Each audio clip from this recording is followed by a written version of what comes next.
Traktir orang ngomong. Baru jam segini masa mau jadi ya. Dari sekarang pesannya nanti Gojeknya nggak ada yang pick up. Gak puasa bersama.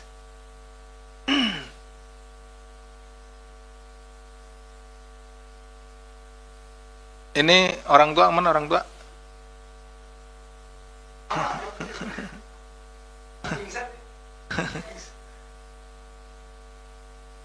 Mas Mario mana Mas Mario? Gak ada, ngambek deh. Eh?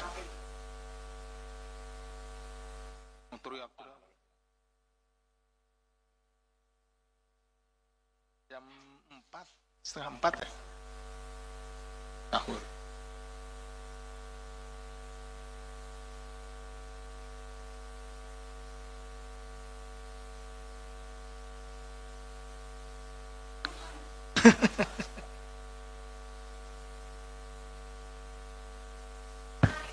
Cek. Nah.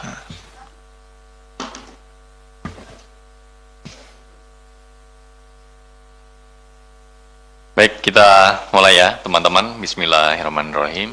Assalamualaikum warahmatullahi wabarakatuh. Waalaikumsalam warahmatullahi wabarakatuh. Selamat siang menjelang sore yang kami hormati Bapak Deputi Bidang Penindakan dan Eksekusi Bapak Asep Guntur Rahayu, yang kami hormati dan selalu banggakan. Teman-teman media yang terus mendukung dan membersamai kami dalam upaya-upaya pemberantasan korupsi melalui karya-karya jurnalistiknya, baik melalui tulisan, video, dan karya-karya lainnya. Pada kesempatan kali ini kami ingin menyampaikan secara lengkap terkait dengan kegiatan penyelidikan tertutup di wilayah Kabupaten Rejang Lebong, Provinsi Bengkulu, di mana perkara ini terkait dengan suap ijon proyek di kabupaten tersebut. Secara lengkap bagaimana kronologi, konstruksi, dan juga pihak-pihak yang ditetapkan sebagai tersangka dalam perkara ini akan disampaikan secara lengkap oleh Pak Deputi. Kepada Bapak Asep Guntur Rahayu kami persilakan. Baik. Terima kasih Mas Jubir. Bismillahirrahmanirrahim. Assalamualaikum warahmatullahi wabarakatuh. Selamat siang dan salam sejahtera bagi kita sekalian. Yang saya hormati dan saya banggakan Mas Jubir. Yang saya hormati, saya cintai, saya banggakan rekan-rekan jurnalis yang dari kemarin sore ya, sampai tadi malam, sampai tadi subuh ya, dan sampai siang hari ini membersamai kami dalam rangka penanganan tindak pidana korupsi terkait dengan peristiwa tertangkap tangan ya, terduga pelaku tindak pidana korupsi suap ijon proyek di Kabupaten Rejang Lebong, Provinsi Bengkulu tahun anggaran 2025-2026.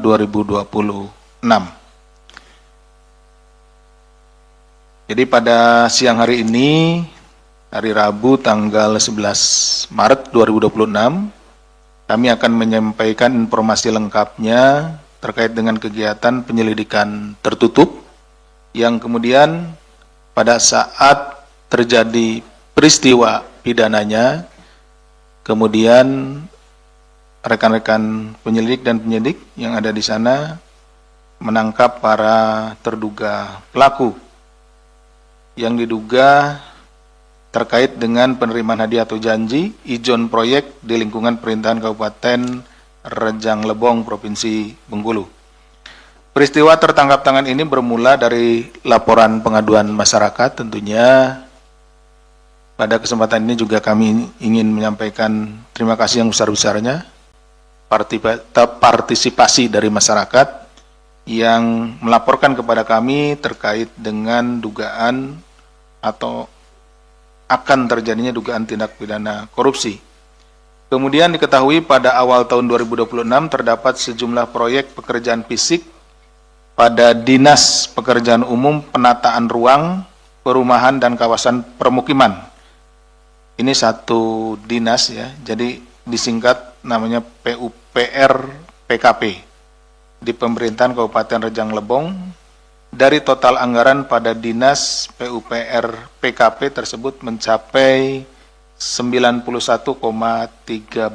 miliar. Jadi hampir 100 miliar. Jadi proyek-proyek yang ada di Dinas PUPR PKP ini hampir sekitar 100 miliar ya, seperti itu. Jadi untuk tahun 2026 ini ya. Jadi belum artinya proyeknya belum berjalan, jadi baru dianggarkan. Pada Februari 2026, Saudara MFT selaku Bupati Rejang Lebong periode 2025-2030 dan Saudara HEP selaku Kepala Dinas PUPR PKP dan Saudara BDA dari pihak swasta atau dalam hal ini adalah orang kepercayaan dari Bupati melakukan pertemuan di rumah dinas Bupati. Jadi Februari ya atau bulan kemarin itu ada pertemuan 3 orang itu, Bupati, kemudian juga Kepala Dinas PUPR PKP dan orang kepercayaan Bupati. Jadi di sana dalam pertemuan tersebut kemudian dibahaslah ya, karena Bupati itu membutuhkan sejumlah uang gitu ya untuk memenuhi beberapa kegiatan atau keperluannya seperti itu. Nah, dalam pertemuan itu kemudian dibahas terkait dengan proyek-proyek yang akan dilaksanakan di tahun 2026 pada Dinas PUPR PKP. Ya, ada listnya, ada list proyeknya di sana seperti itu. Kemudian dibicarakan kira-kira bisa nggak ya diperoleh uang dari proyek yang rencananya akan dilaksanakan di tahun 2026 ini. Artinya ini kan diijon nih proyeknya. Seperti itu. Dalam pertemuan tersebut diduga terjadi pembahasan pengaturan atau plotting rekanan untuk pekerjaan proyek di Dinas PUPR PKP tahun anggaran 2026 termasuk pembahasan mengenai besaran fee ijon sekitar 10% sampai dengan 15% dari proyek pekerjaan. Jadi tadi dari list yang dimiliki oleh Dinas PUPR PKP ini, kemudian bertiga ini nih menentukan nih siapa kira-kira yang akan mengerjakan proyek-proyek ini. Jadi sudah dipilih, sudah ditentukan pengusahanya. Itu ya seperti itu. Dengan syarat ya ada fee yang akan diminta terhadap para pelaksana nanti ya, sekitar 10 sampai dengan 15% dari nilai proyeknya. Jadi jelas ya, di sini gamblang bahwa niat awalnya itu ya. Jadi mens reanya atau niat jahat awalnya itu ada di situ. Ingin mendapatkan sejumlah uang dari proyek-proyek yang akan dilaksanakan di tahun 2026. Ini baru perencanaan. Caranya adalah dengan nanti menunjuk siapapun yang seharusnya proyek tersebut kan dilelang. Ya, dilelang secara terbuka siapa vendor atau perusahaan yang memiliki kapasitas dan kapabilitas untuk mengerjakan itu silahkan ikut lelang. Dengan harapan diperoleh pelaksana atau vendor yang mampu melaksanakan pekerjaan tersebut dengan penawaran yang rendah tetapi juga kualitas yang baik. Nah, tujuan tersebut menjadi hilang. Kenapa? Karena dari awal sudah ditunjuk siapa yang akan mengerjakan proyek tersebut. Gitu ya. Perusahaannya sudah ditunjuk, tetapi tadi ada embel-embelnya, harus membayar antara 10 sampai dengan 15% dari nilai proyek. Setelah pengaturan plotting, MFT kemudian menuliskan pada lembar rekap pekerjaan fisik berupa kode huruf tertentu yang merupakan inisial rekaman. Jadi bentuknya itu satu lembar ya, kan? Jadi itu lembar begini gitu ya. Lembar di sini ada nama-nama proyeknya gitu, pekerjaannya seperti itu ya. Di lembaran itu kemudian dikasih tanda. Ini tanda inisial orang, inisial vendor yang akan mengerjakan. Ini si A, si B, si C gitu seperti itu. Kira-kira seperti itu. yang akan mengerjakan paket proyek di Dinas PUPR PKP Kabupaten Rejang Lebong tahun anggaran 2026. Setelah itu MMT mengirimkan via chat WA kepada BDA. Jadi nanti orang-orang ini, si BDA inilah yang akan menghubungi para vendor tersebut, ya, para pengusaha tersebut. Permintaan sejumlah fee ijon kepada para kontraktor yang ditunjuk Bupati diduga karena adanya kebutuhan menjelang Hari Raya. Bahwa kemudian terjadi meeting of mind atau mensrea atau kesepakatan antara MFT dan HEP, jadi antara Bupati dengan Kepala Dinas PUPR PKP selaku penyelenggara negara dengan 3 rekanan untuk mengerjakan paket proyek Dinas PUPR PKP Kabupaten Rejang Lebong tersebut. Jadi pada saat terjadinya tindak pidana ini, gitu ya, kan kalau tadi disampaikan di awal bahwa tertangkap tangan sedang melakukan tindak pidana korupsi, gitu. Dalam hal ini kan diawali dengan tadi adanya meeting of mind, kesepakatan antara 3 orang ini, kemudian disampaikan kepada para vendornya, ya. Setelah itu disetujui, gitu ya, oleh mereka, gitu. Dan kemudian sejumlah uang ini diberikan atau berpindah dari vendor tersebut sebagai bentuk persetujuan atas keinginan dari saudara MFT selaku Bupati, gitu ya, seperti itu. Ada 3 perusahaan, ya. Satu IRS selaku pihak swasta dari PT SMS, yang kedua EDM selaku pihak swasta dari CPMU, dan ketiga saudara YK selaku pihak swasta dari CPAA. Jadi di antara sekian banyak list pekerjaan tadi, kemudian nama-namanya sudah dibubuhkan, yang tertangkap tangan oleh petugas KPK, yaitu 3 orang ini nih. Pada saat penyerahan dari 3 orang ini, dari IRS, EDM, dan YK. Setelah adanya penunjukan langsung tersebut, diduga terjadi penyerahan awal atas fee berupa uang dari ketiga rekanan kepada MFT melalui para perantara dengan total mencapai 980 juta, yang secara rincinya sebagai berikut. Pada tanggal 26 Februari 2026, jadi ini setelah digali, ya, informasinya, EDM dari CPMU menyerahkan 330 juta atau 3,4% dari nilai proyek berupa pembangunan pedestrian dan drainase serta sport center senilai 9,8 miliar melalui saudara HEP. Nah, tadi mungkin rekan-rekan ada pertanyaan.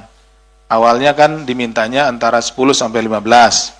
Kenapa ini memberinya 3,4%? Jadi ini bertahap pemberiannya. Jadi jumlah 10 sampai 15% itu adalah nilai totalnya, ya, sampai pekerjaan itu selesai.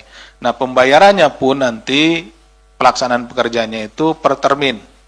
Termin pertama, kedua, ketiga, dan keempat, seperti itu. Jadi nanti pembayarannya juga atau pemberian nilai ijon itu yang 10 sampai 15% itu juga sesuai dengan pembayaran terminnya. Jadi ini untuk awal, ya, sebagai tanda jadi, gitu ya. Itu untuk EDM memberikan 3,4%.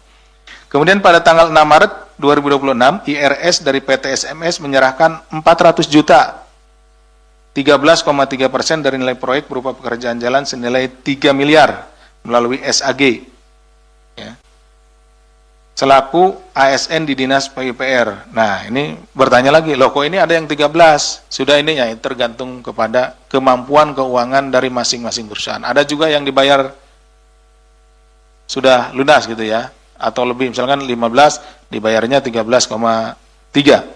Jadi nanti tinggal dia sedikit lagi untuk melunasinya.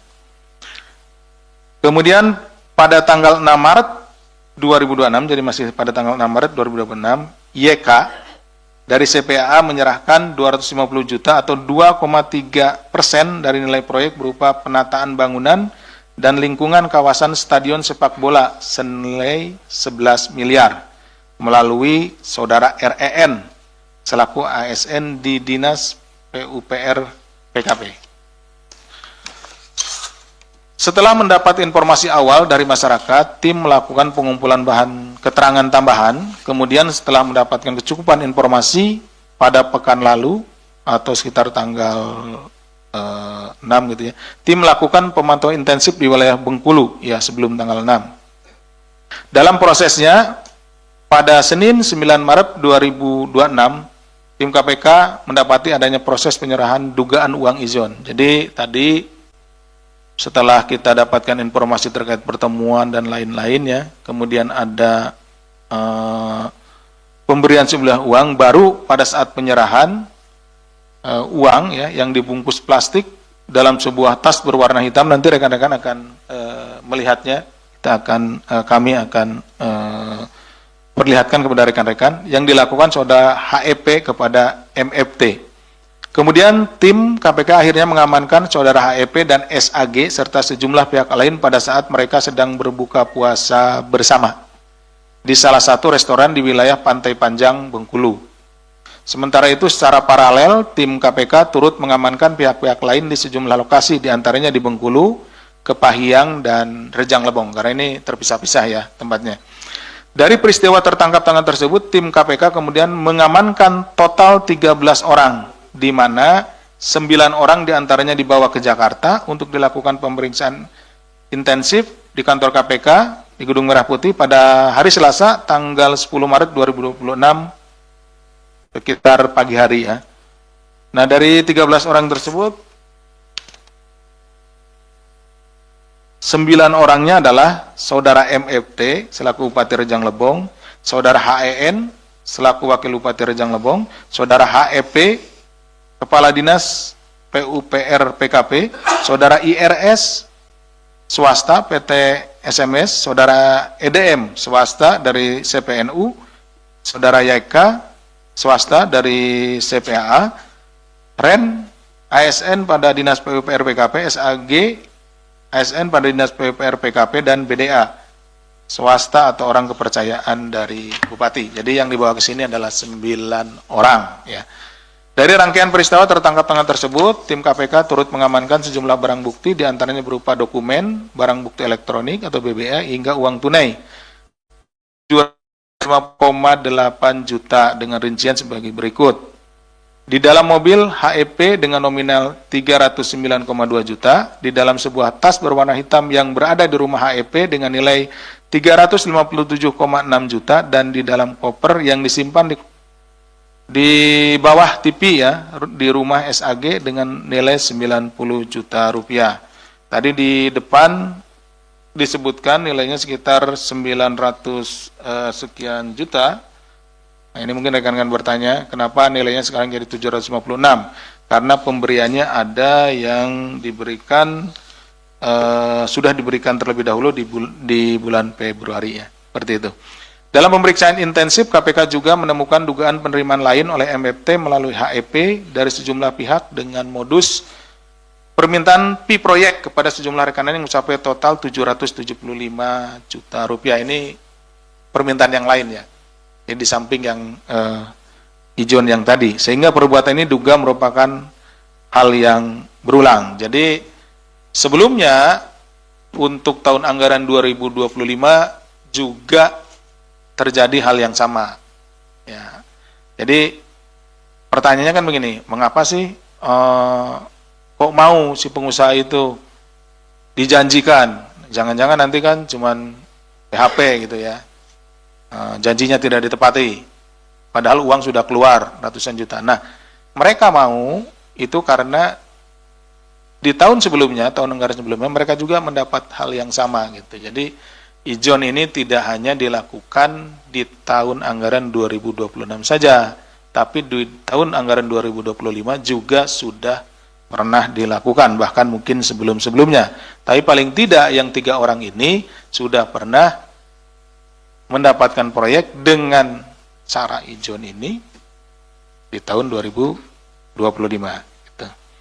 Bahwa kemudian peristiwa tertangkap tangan ini akan menjadi pintu masuk bagi KPK untuk melakukan pengembangan adanya dugaan tindak pidana korupsi lain di lingkungan Pemkab Rejang Lebong. Jadi tentunya tim tidak hanya akan berhenti di perkara ini, tapi juga ini adalah pintu masuk. Kita bisa melihat ada pekerjaan ini tidak hanya di Dinas PUPR PKP, tapi juga pada dinas-dinas lainnya. Kami menduga bahwa praktek-praktek seperti ini terjadi di dinas yang lainnya. Berdasarkan kecukupan alat bukti dalam dugaan tindak pidana korupsi terkait penerimaan suap ijon proyek di lingkungan pemerintah Kabupaten Rejang Lebong, Provinsi Bengkulu, KPK kemudian menaikkan perkara ini ke tahap penyidikan dan menetapkan 5 orang sebagai tersangka. Jadi setelah dilakukan pemeriksaan intensif, kemudian juga kecukupan bukti-bukti dan yang lainnya, maka ditetapkan 5 orang. Yang pertama adalah MFT Bupati Rejang Lebong periode 2025-2030, HEP Kepala Dinas PUPR PKP, yang kedua. Yang ketiga IRS swasta PT SMS ya. Kemudian EDM swasta dari CPMU dan YK swasta dari CPAA. Selain itu, kami juga sampaikan bahwa PT SMS sebelumnya juga pernah terjerat dalam perkara dugaan tindak pidana korupsi berupa suap di lingkungan pemerintah Provinsi Bengkulu tahun 2017 yang ditangani KPK dan divonis terbukti bersalah. Kenapa ini kami sampaikan? Kepentingannya adalah supaya nanti para penyelenggara negara, khususnya yang ada di Provinsi Bengkulu, tidak lagi memilih para penyedia yang memang pernah terjaring melakukan tindak pidana korupsi gitu. Kenapa? Karena ini akan berulang gitu, seperti itu. Nah, mudah-mudahan nanti dipilih yang benar-benar memang bersih, benar-benar memang akan melakukan pekerjaannya dengan baik dan benar seperti itu. KPK selanjutnya melakukan penahanan terhadap para tersangka untuk 20 hari pertama sejak tanggal 11 hari ini sampai dengan tanggal 30 Maret 2026. Penahanan dilakukan di Rumah Tahanan Negara Rutan Cabang Gedung Merah Putih KPK. Atas perbuatannya, Saudara MFT bersama-sama Saudara HEP, pihak penerima ya, ini disangkakan telah melakukan tindak pidana korupsi yang melanggar pasal 12 huruf A kecil atau huruf B kecil dan atau pasal 12 B besar, karena tadi ada penerimaan lainnya ya. Itu ada kami jerat juga dengan pasal gratifikasi ya. Undang-Undang Nomor 3199 Yunto Undang-Undang Nomor 20 2001 tentang pemberantasan tindak pidana korupsi, Yunto pasal 20 huruf C Undang-Undang Nomor 1 tahun 2023 tentang KUH pidana. Sementara itu Saudara IRS, Saudara YK dan Saudara EDM sebagai pihak pemberi disangkakan telah melakukan tindak pidana korupsi dan melanggar pasal 605 ayat 1 atau pasal 606 ayat 1 Undang-Undang Nomor 1 tahun 2023 ini tentang KUH pidana. Jadi ada beberapa pasal ya yang dari Undang-Undang Tipikor itu ditarik ke KUHP. Nah, ini pasalnya 605 ayat 1 atau pasal 606 ayat 1. Yunto Undang-Undang Nomor 1 tahun 2026 tentang penyesuaian pidana. Demikian yang bisa. Oh, ternyata ada lagi sini. Maaf ya. Dari Mas Budi disampaikan bahwa peristiwa tertangkap tangan ini menjadi pengingat peran serta masyarakat merupakan elemen penting dalam upaya pemberantasan korupsi. Jadi di beberapa tempat yang saat ini atau beberapa waktu ini kami melakukan berkegiatan karena tentunya ada laporan dari masyarakat. Tertangkap tangan para pelaku tindak pidana korupsi ini tidak terlepas dari laporan dari pada masyarakat kepada kami gitu ya. Bantuan dari masyarakat melaporkan tentang terjadinya tindak pidana korupsi di daerahnya. Tentunya kami sangat mengapresiasi karena apabila dibiarkan tentunya akan merugikan masyarakat itu sendiri. Seperti infrastruktur yang tentu juga tidak tahan lama, kemudian juga kualitasnya buruk dan lain-lain. Dan itu akan tentunya yang menderita adalah masyarakat itu sendiri. Dan KPK memastikan setiap laporan yang disampaikan tidak akan berhenti sebagai catatan atau tumpukan berkas, tapi akan diproses dan ditindaklanjuti secara profesional di beberapa keterangan. Kemudian sampai saat ini KPK telah menerima 5.080 aduan masyarakat yang berasal dari berbagai daerah di Indonesia. Jadi catatan ini di PLPM ya atau di Dumas ada 5.080 sampai dengan hari ini ya. Laporan gitu. Tapi tentunya laporan itu juga kami menghimbau kepada masyarakat yang melapor itu untuk dilengkapi dengan dokumen-dokumen tentunya laporan itu. Hal ini memperlihatkan bahwa kepercayaan publik terus meningkat tercermin dari tingginya partisipasi masyarakat dalam penyampaian laporan kepada kami. KPK turut menyampaikan apresiasi kepada seluruh masyarakat Indonesia khususnya masyarakat di wilayah Rejang Lebong serta Bengkulu dan sekitarnya yang mendukung penanganan perkara ini, termasuk apresiasi dan terima kasih kepada Polres Kepahyang, Polres Bengkulu yang telah memfasilitasi untuk melakukan pemeriksaan awal. Demikian pula ucapan terima kasih disampaikan kepada Angkasa Pura Bandara Fatmawati Soekarno Bengkulu yang telah membantu proses penerbangan para pihak yang diamankan di Jakarta. Dalam kesempatan ini KPK juga mengimbau agar para penyelenggara negara dan aparatur sipil negara untuk menolak segala bentuk pemberian gratifikasi. Nah, kalau menolak itu kan artinya yang punya inisiatif itu dari luar.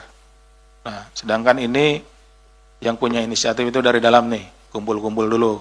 Nah, selain juga menolak, juga kami menghimbau untuk tidak lagi berkeinginan atau tidak lagi berniat untuk melakukan korupsi. Kenapa?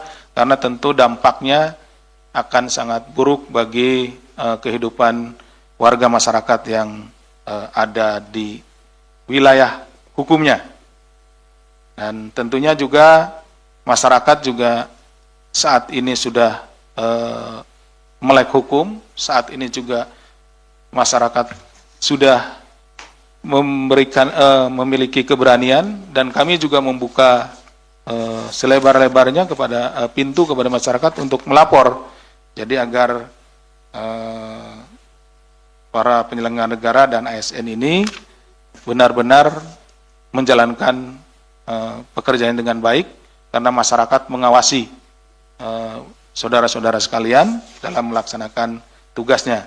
Karena kapanpun masyarakat bisa lapor kepada kami dan setiap saat kami akan menindaklanjuti laporan itu dan akan datang untuk melakukan upaya paksa apabila memang benar terjadi tindak pidana korupsi atau peristiwa korupsi di tempat yang dilaporkan. Demikian mungkin yang bisa kami sampaikan, saya kembalikan kepada Mas Jibir. Terima kasih. Assalamualaikum warahmatullahi wabarakatuh. Waalaikumsalam. Terima kasih Pak Deputi yang telah menyampaikan secara lengkap dan jelas bagaimana konstruksi dan kronologi terkait dengan peristiwa tertangkap tangan di wilayah Rejang Lebong, Provinsi Bengkulu, di mana KPK kemudian menaikkan perkara ini ke tahap penyidikan dan menetapkan 5 orang tersangka, yaitu Saudara MFT selaku Bupati Rejang Lebong 2025-2030, kemudian HEP selaku Kepala Dinas PUPR PKP, IRS selaku pihak swasta dari PT SMS, EDM selaku pihak swasta dari CVMU, dan yang kelima tersangka Saudara YK yang merupakan pihak swasta dari CVAA, di mana KPK kemudian melakukan penahanan untuk 20 hari ke depan. Baik teman-teman media, sebelum kami menunjukkan barang bukti, kami ingin memberikan sedikit gambaran terkait tadi yang disampaikan Pak Deputi mengenai kronologi peristiwa tertangkap tangan.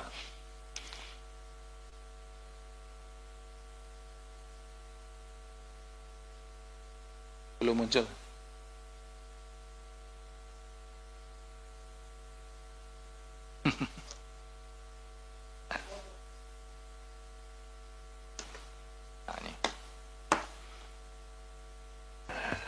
Sebagaimana tadi disampaikan Pak Deputi bahwa tanggal 9 Maret 2026 tim terus mengikuti para pihak yang diduga terkait dengan perkara ini, diantaranya adalah saudara HEP yang merupakan Kadis PUPR PKP Pemkab Rejang Lebong, yang saat itu dibonceng oleh saudara SAG. Nah, ini tim terus mengikuti karena diduga HEP ini membawa rangsel yang berisi uang, yang itu diduga adalah bagian dari suap ijon proyek dalam perkara dimaksud. Pihak-pihak ini kemudian sempat masuk di beberapa jalan kecil atau gang, dan tim juga sempat kehilangan jejak, ya. Namun kemudian tim mendapatkan lagi di mana yang bersangkutan HIP ini berganti, ya, kemudian menggunakan mobil. Nah, ini terus diikuti oleh tim. Kemudian sampai pada akhirnya tim mengamankan saudara HIP ini bersama pihak-pihak lainnya saat berbuka puasa, di mana saat mengamankan Kadis PUPR PKP ini, tim juga mengamankan uang sejumlah 310 juta rupiah. Di slide berikutnya, yang paling kiri, teman-teman bisa melihat itu gambaran saat barang bukti uang tunai senilai 310 juta rupiah yang diamankan di mobil yang ditumpangi oleh saudara HEP. Itu terjadi sekitar pukul 6 sore. Kemudian berselang beberapa menit kemudian, tim juga mengamankan uang senilai 357 juta rupiah, ya, di rumah HEP ini. Kita pecah tim.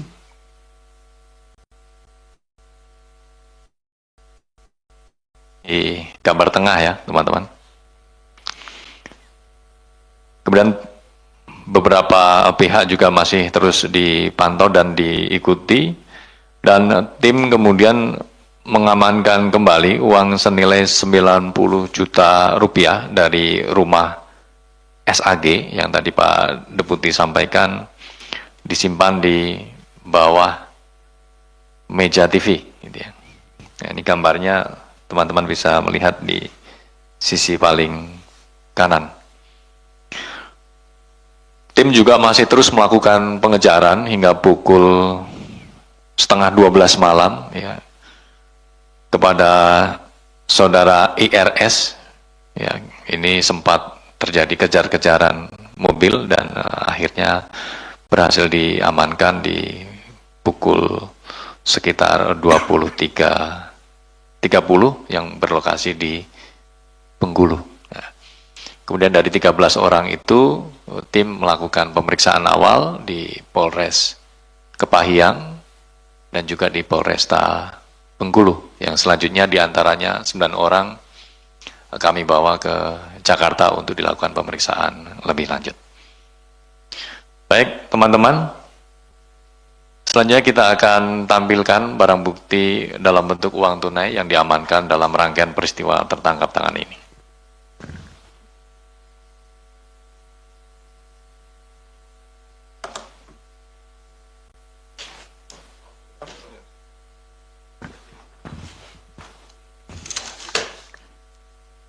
Saya bergeser dulu. Takut ada yang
Barang bukti dalam bentuk uang tunai ini yang diduga diantaranya adalah untuk kebutuhan lebaran saudara MFT, ini diamankan di 3 lokasi. Yang pertama di mobil saudara HEP senilai 309,2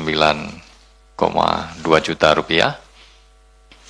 Kemudian di sebuah tas berwarna hitam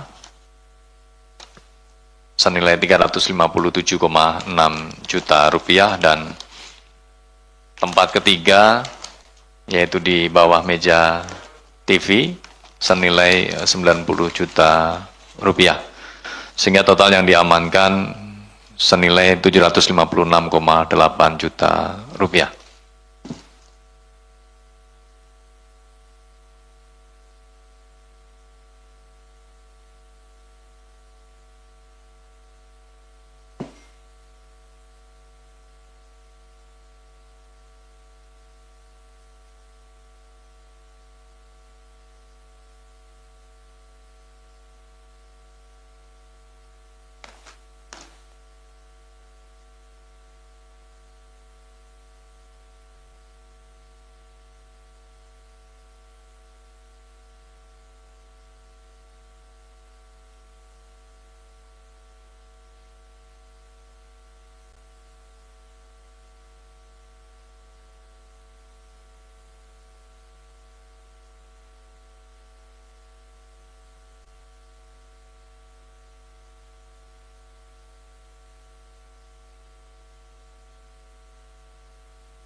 Cukup teman-teman?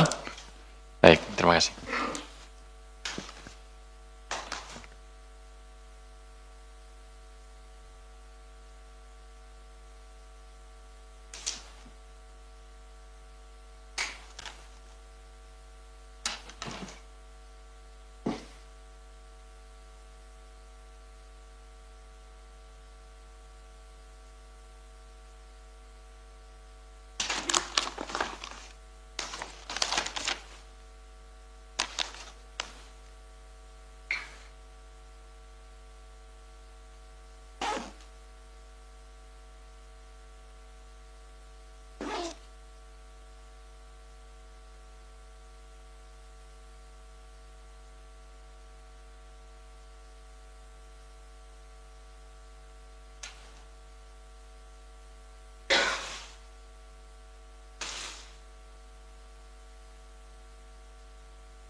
Baik, terima kasih. Kita akan melanjutkan ke sesi tanya jawab. Sesi pertama kami buka untuk 3 penanya terkait dengan perkara ini. Kami persilahkan. 1 saja. 2 saja, Mas Yus.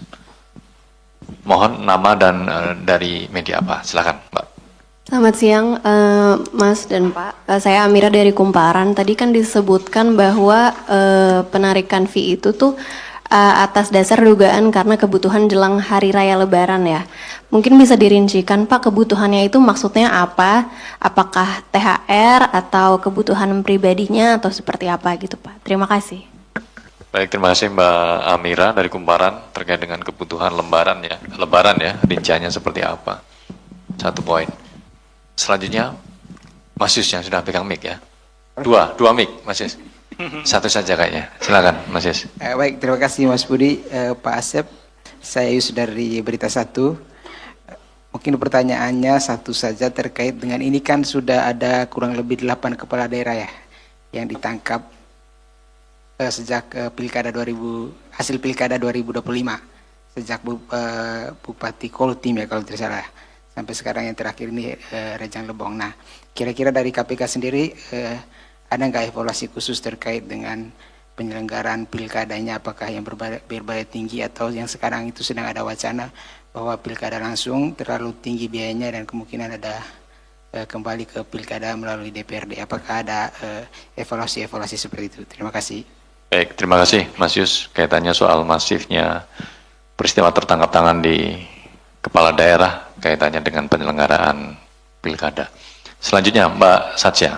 Sore Pak, izin mau tanya Pak, itu kan Wakil Bupati Rejang Lebongnya juga ditangkap saat OTT, tapi kemudian tidak ditetapkan sebagai tersangka karena katanya kan nggak ada keterkaitan. Nah pertanyaannya itu kenapa dia ikut diamankan gitu Pak kalau emang misalnya nggak ada keterkaitan gitu? Apakah KPK sebelumnya mengendus adanya dugaan dia juga ikut main dalam suatu proyek ini atau gimana Pak? Coba bisa dielaborasi gitu. Itu yang pertama. Yang kedua tadi Mas Budi menyinggung soal proses OTT yang ada kejar-kejarannya itu mungkin bisa dielaborasi lagi Mas karena itu menarik. Apakah ada perlawanan gitu makanya kejar-kejaran atau ada yang ditabrak kayak apa gitu? Itu aja Mas, makasih. Terima kasih Mbak Satya. Dua hal terkait dengan positioning Wakil Bupati dalam perkara ini dan juga kronologi dari peristiwa tertangkap tangan. Monggo Pak Deputi. Terima kasih Mas Jubir, terima kasih Mbak Amira dari Kumparan, Mas Yus dari Berita Satu dan Mbak Tasya dari VOI. Betul kan ya Mbak? Betul. Mbak Amira duluan. Ini terkait dengan fee ini kan dikaitkan dengan kebutuhan Pati gitu ya. Ini untuk keperluan apa? Jadi keperluan pribadinya, jadi banyak hal ya, perluan untuk menghadapi apa namanya Lebaran ini, ya, sebagai kepala daerah juga atau ini kan ada kewajiban, bukan kewajibannya, ada yang sesuatu yang sudah menjadi apa namanya? Bukan kewajiban, jadi kebiasaan lah. THR yang kayak gitu kan. Itu kan tidak tidak dituliskan tapi kan sudah menjadi kebiasaan seorang pimpinan, seorang kepala daerah yang akhirnya itu membebani.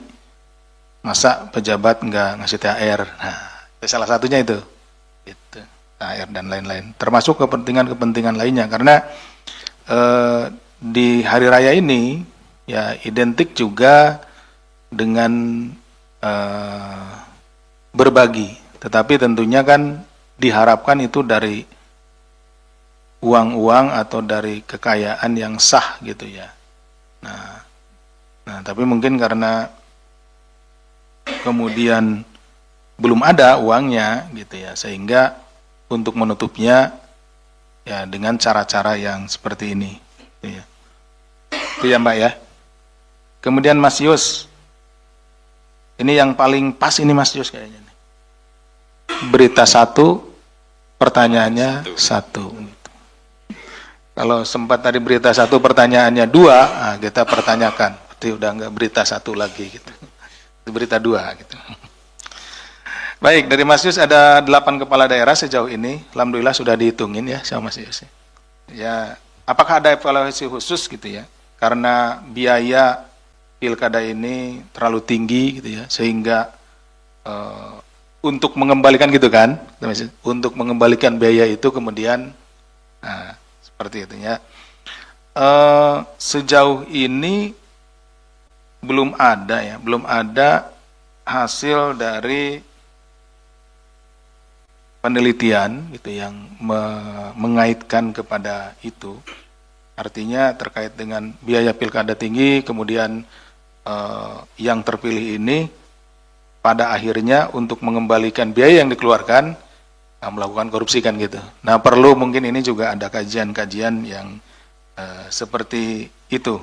Tapi ini juga menjadi pembelajaran karena pilkada itu kan bergulir setiap 5 tahun sekali gitu ya. Artinya ini sudah menjadi kegiatan yang terjadwal, terencana gitu seperti itu. Nah, ini menjadi edukasi bagi masyarakat ya, kita di mana tentunya politik uang itu dihindari gitu ya. Masyarakat harus lebih cerdas dengan adanya peristiwa-peristiwa seperti ini.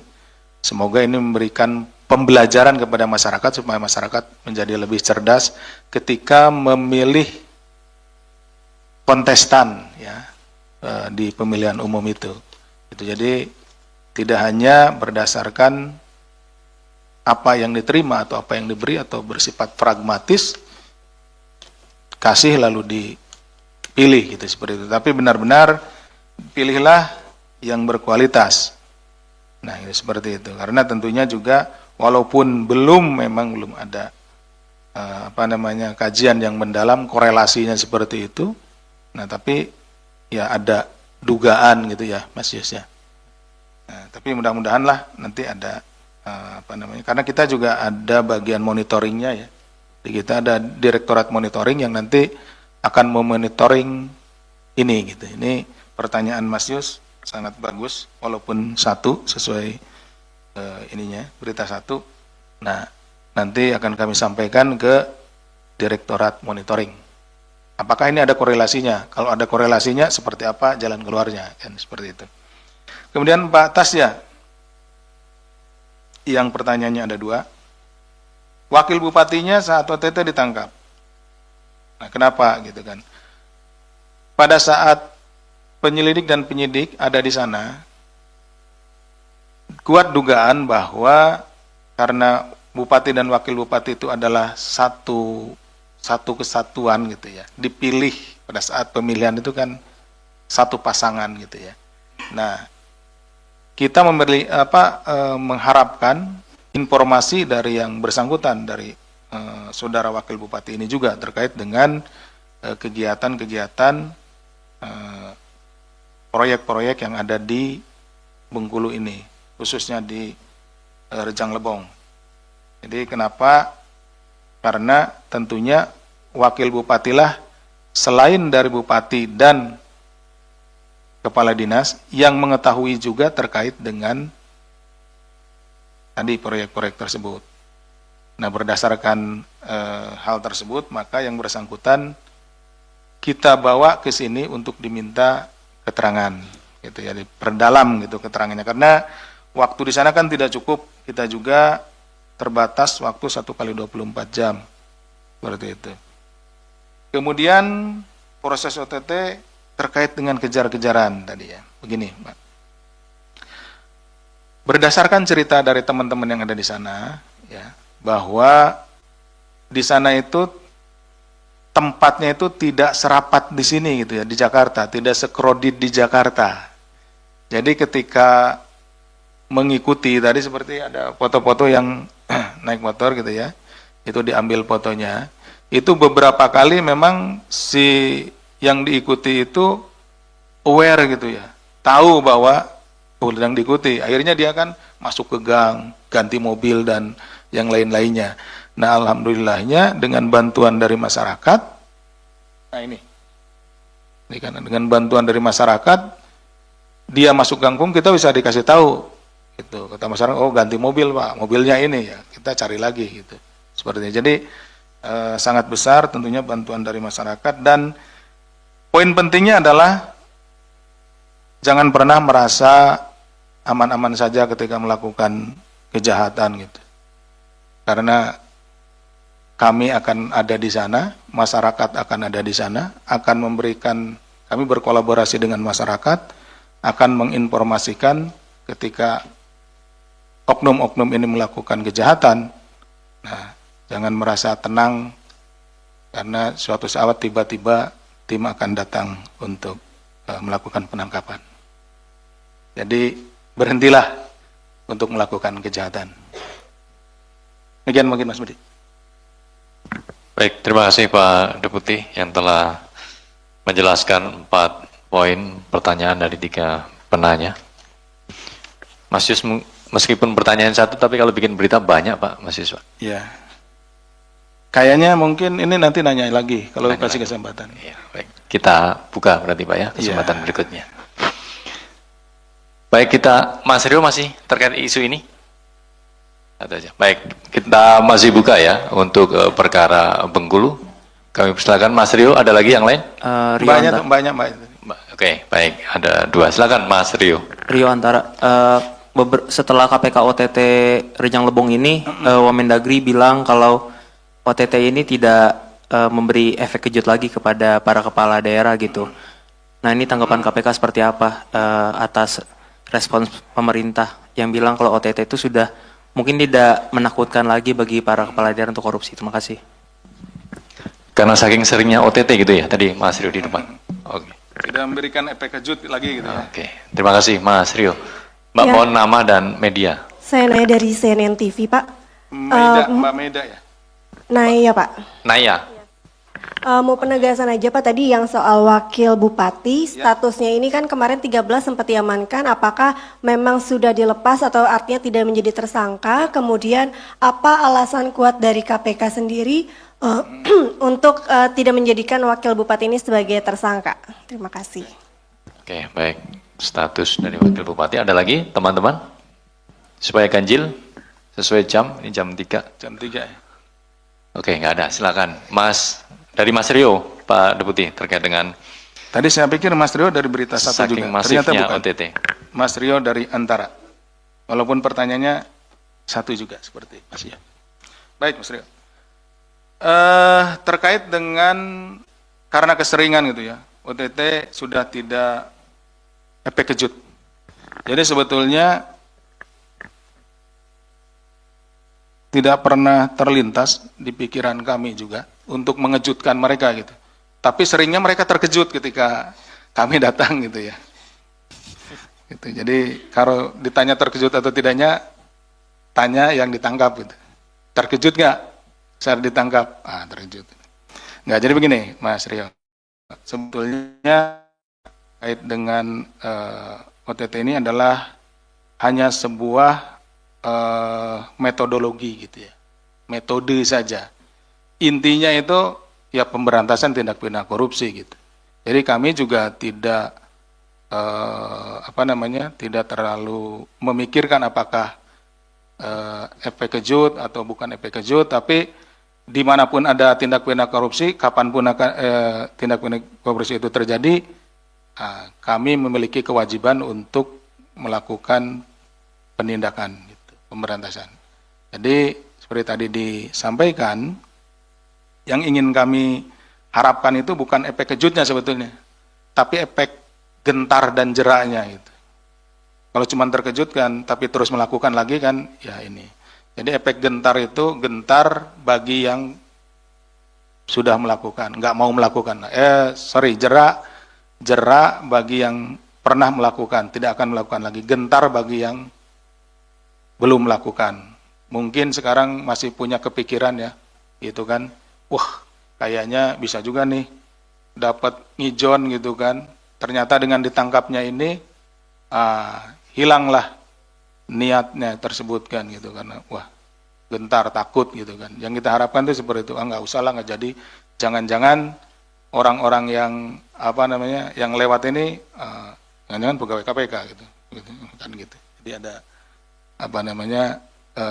rasa takut untuk melakukan kejahatan. Bagus kalau bisa membuat takut untuk melakukan kejahatan gitu. Jadi walaupun tidak menimbulkan efek kejut lagi, kalau masih ada yang melakukan, kami akan tetap menangkap tangan. Dan bahkan tertangkap tangan itu bukan hanya petugas saja, siapapun juga boleh. Masyarakat melihat ketika terjadi misalkan penyuapan, tangkap, dibawa ke aparat penegak hukum, ke Polres atau ke kejaksaan, itu boleh. Gitu. Jadi tidak harus petugas dari KPK saja, rekan-rekan jurnalis misalkan melihat, mendengar sedang terjadi tindak pidana, tangkap. Karena menjadi kewajiban ketika tindak pidana itu terjadi, kita yang ada di situ yang mengetahui yang ini ya wajib untuk mencegahnya, wajib untuk melakukan ya aksi gitu. Salah satunya tertangkap tangan itu. Kemudian dari Mbak Melia ya. Nah iya, malum udah puasa udah jam-jam segini itu sudah silau gitu. Oh, masih lama ya? Ya. Kenapa wakil bupatinya dari 13 dibawa ke sini 9, dari 9 cuman 5 dijadikan tersangka. Gitu. Yang lainnya kemana? Jadi begini, Pak. Penetapan tersangka itu berdasarkan kecukupan alat bukti. Dua hal yang ini adalah satu adanya mens rea, niat jahat, dua ada fakta perbuatannya ya. Kalau gampangnya dulu Bang Napi bilang itu kejahatan terjadi karena adanya niat dan kesempatan. Nah, seperti itu. Nah, niatnya tadi ada kumpul-kumpul bertiga ingin dapat sesuatu kan itu ya. Kemudian fakta perbuatannya datang ke orangnya, disampaikan.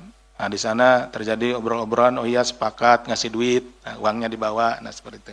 Nah, dari keterangan-keterangan itu kita penyidik diminta untuk saat menetapkan tersangka itu paling tidak ada kecukupan alat bukti, dua alat bukti minimal ya. Tadi ada perintah-perintahnya, di masing-masing orang ini kan saling menyaksikan nih. Yang bertiga ini saling menyaksikan yang ada di situ. Kemudian ada bukti uangnya, ada bukti di barang bukti elektroniknya, chat WA-nya dan lain-lain yang disampaikan. Nah, bukti-bukti itulah yang kemudian menempatkan orang-orang ini layak atau tidak sebagai tersangka. Gitu. Nah, yang dikembalikan berarti belum layak untuk naik tersangka atau dijadikan tersangka. Tapi apakah pertanyaan berikutnya mungkin dari Mbaknya, saya tambahi sekalian. Apakah mungkin orang yang dikembalikan ini nanti jadi tersangka? Mungkin saja. Kalau nanti dalam pemeriksaannya gitu ya, keterangan-keterangan yang lain nih ternyata merujuk ke orang tersebut. Kecukupan alat buktinya ada gitu ya. Cukup. Ya, tentu kita akan lakukan upaya paksa. Ada namanya pengembangan penyidikan kalau itu ditemukan di penyidikan. Kalau nanti ditemukan persidangan, pengembangan penuntutan. Itu kan ditemukan peristiwa perkara baru, tindak pidana baru, dan ditemukanlah bukti-bukti yang merujuk pada orang tertentu yang belum jadi tersangka atau terdakwa sehingga orang itu layak untuk mempertanggungjawabkan perbuatannya. Jadi bukan karena penyidik atau siapapun ya gregetan gitu kan dinaikkan, bukan, tapi karena benar-benar perbuatannya lah yang menyebabkan orang tersebut ditetapkan sebagai tersangka berdasar keterangan orang ataupun juga bukti-bukti. Demikian mungkin Mas. Baik, terima kasih Pak Deputi. Jawaban dari pertanyaan Mas Rio dan Mbak Naya. Tapi Mas Rio terkejut nggak kira-kira Mas Rio?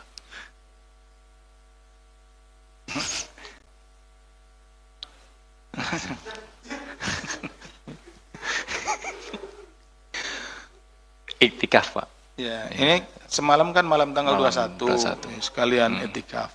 Gitu. Satu OTT dihitung 1000 OTT Pak. Ya, gitu kalau iktikaf. KPI langsung achieve. Ini biasa ngutip-ngutip terus, habis kalau dikutipin terus. Nggak boleh ngutip-ngutip. Baik, kita buka perkara lainnya. Satu Mbak Sasha, Mas Umam. Ada lagi Mas Rehan, 3 dulu ya. Silakan Mbak Sasha, pertama.